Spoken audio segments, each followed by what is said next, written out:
Ndërkohë që unë zgjodha në fillim të kësaj hutbe, është një hadith brillant, i mrekullueshëm.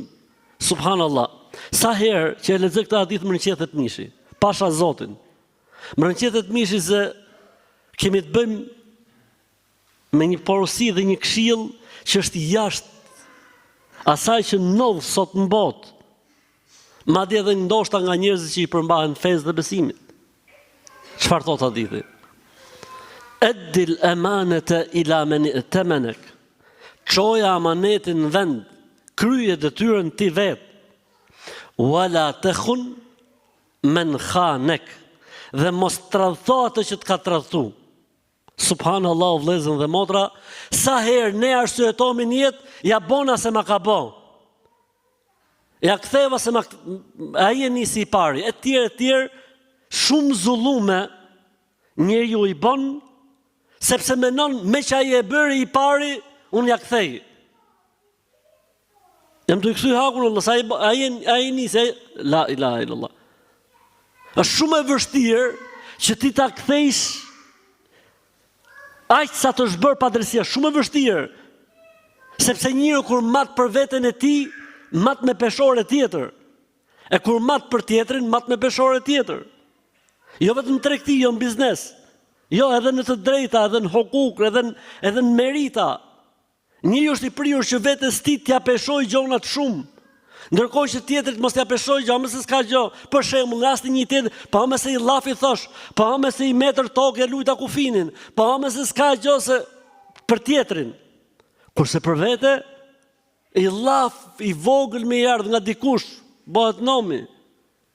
I centimetër me lujt gjona, bëhet nomi. Për këtë arsye, ajeti është madhështor, ajeti përfshin gjithë jetën e njeriu.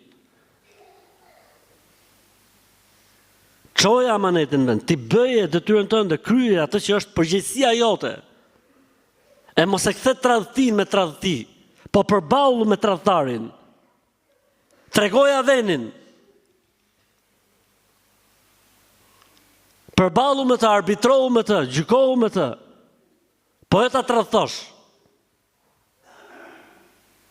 Sidomos kur bëhet fjalë për diçka që dikush ty ta ka besu.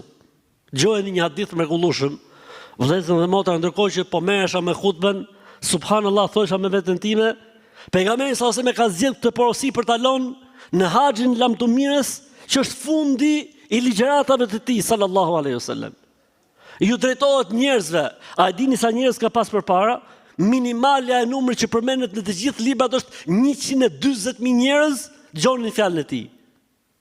Dhe ju drejtohet njerëzve duke thënë, e te drune menil muslim?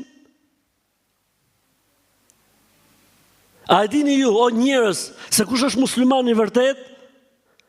Ata thanë gjithë një zëri, Allahu wa rasuluhu alem, Allahu dhe i dërguari i tij e din më së miri. Ai u përgjigj sallallahu alaihi wasallam, tha el muslimu men salima el muslimuna min lisanihi wa yadihi. Muslimani i vërtet është ai që kanë shpëtuar minimalisht muslimanët prej gjuhës dhe dorës së tij. Pastaj tha, e te drune menil mu'min, a e dini ju se kush është besimtari i vërtet?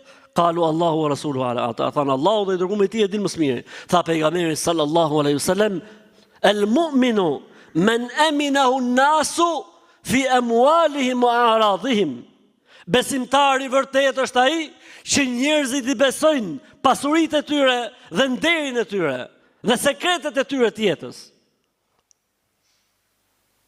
Pastaj tha, e te drune menil muhajir, a dini se cili është emigranti i vërtet?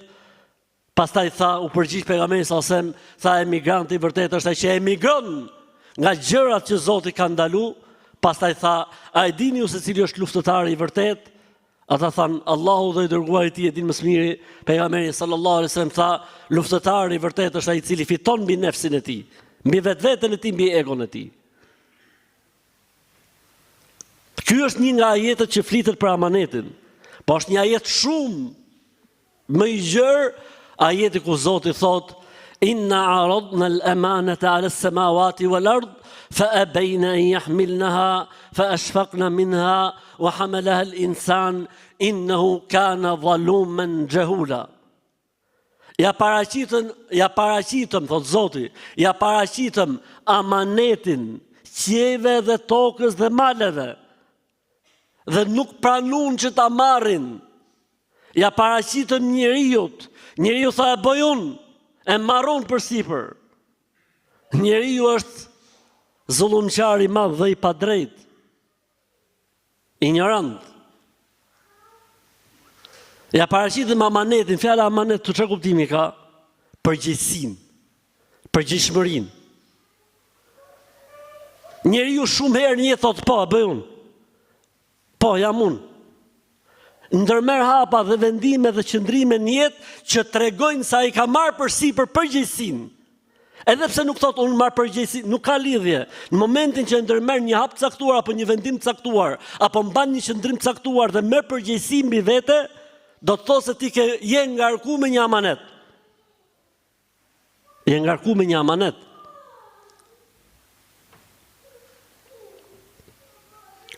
Malet, kodrat, qiejt, toka nuk morën përgjegjësi mbi vete. Thanë se bajmë dot. O Zot mos na ngarko. Ndërsa njeriu tha bëj unë.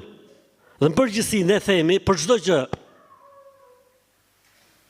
marrim mendime në jetë se themi bëjmë. Kjo është përgjegjësi, kjo është amanet.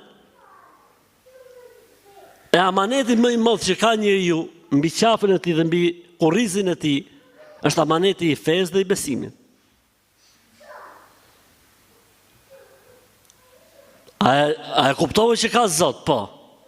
Cili është raporti me këtë Zot? A beson në Zot? Po. Pastaj, çfarë? Cili është raporti yt si njeri, si krijesë ndaj këtij bëmirësi, ndaj këtij mëshiruesi, ndaj këtij Zoti i cili ta mundsoi të jetosh dhe të dhash shpirtin, dhe e bëri tokën dhe qiellin dhe botën përshtatshme dhe në shërbimin tënd. Amaneti i dijes, kur njeriu ka dituri, duhet të hapi hakun. Kur njeriu përballet me të kotën dhe me të vërtetën, dhe kur e dit të kotën, nuk duhet ta mbrojë atë. Dhe nuk duhet t'i dalin krah të kotës, po duhet të jetë tek e vërteta. Dhe sprova më e madhe e dijes është pranoj të vërtetën ngado që vjen. Për këtë arsye po të shohësh disa faqe më mrapa, Zoti merret vetëm me udhëtarët e librit dhe ju drejtohet për të pranuar Islamin dhe për të pranuar pejgamberin Muhammed alayhi salatu wassalam. Sepse ata e din shumë mirë të vërtetën e profecisë së Muhamedit alayhi salatu wassalam. E din shumë mirë vërtetësinë e Kuranit.